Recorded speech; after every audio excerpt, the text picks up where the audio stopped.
Welcome to our channel. Today we how to upgrade your DIY projects with Home Depot. Visit your local Home Depot or navigate to their website. Familiarize yourself with the store layout or search functionality to save time.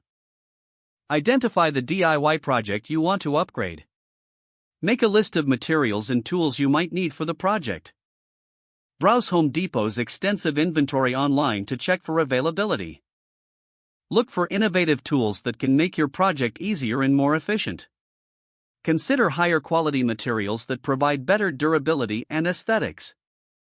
Check for seasonal sales or discounts on items you need. Take advantage of Home Depot's how-to workshops for hands-on learning. Consult with knowledgeable staff for expert advice and recommendations.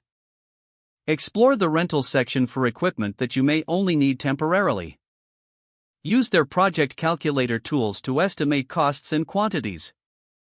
Make selections and gather your materials in your cart. Schedule a pickup or delivery if you have larger items.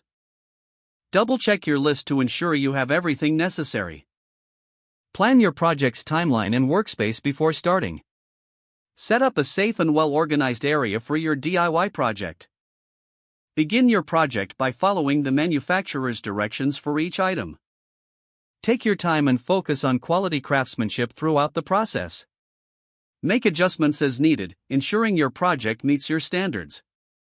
Show off your upgraded project and enjoy the improvements you've made.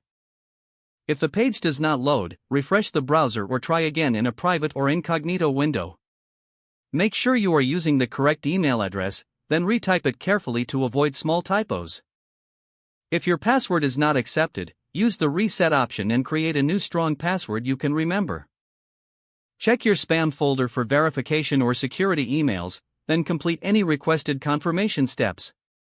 Enable two-factor authentication if available to improve account security and reduce unauthorized access risk. After signing in, review your profile details so your contact information and settings are accurate and current. If you see an error message, note it down and try again after restarting your device and internet connection. Don't forget to like this video and subscribe to our channel for more step-by-step tech guides.